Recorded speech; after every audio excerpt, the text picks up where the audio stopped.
ऑफिसचा डब्बा एपिसोड 2 गवारची भाजी. तुम्ही गवारची भाजी कशी बनवता?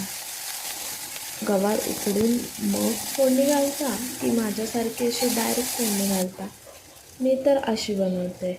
यामध्ये गवार स्वच्छ धुवून घ्यायची, बारीक बारीक कापून घ्यायची आणि मग तिला फोडणी घालायची. फोडणीमध्ये काही नाही, जिरं घालायचं आणि ह्याचं मेन काय आहे माहिती आहे का?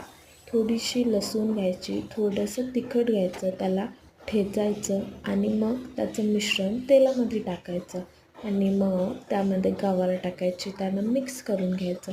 मग याच्यामध्ये शेंगदाण्याचा कूट घालायचा, हळद घालायची, तिखट घालायचं, गरम मसाला, धने पावडर, मीठ टाकायचं आणि न मिक्स करता त्यावरती झाकण ठेवून 10 मिनटासाठी वाफेवरती ठेवायचं. मग थोडं 10 मिनटानंतर झाकण काढून घ्यायचं.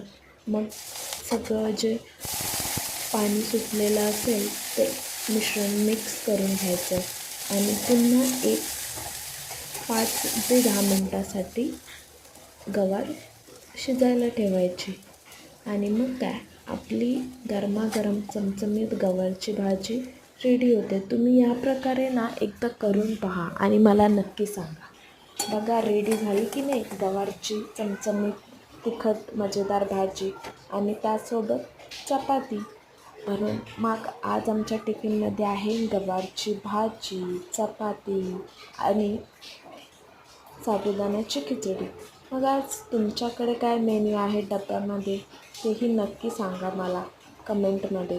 तोपर्यंत खा प्या आणि मस्त राहा आणि टाटा, बाय बाय.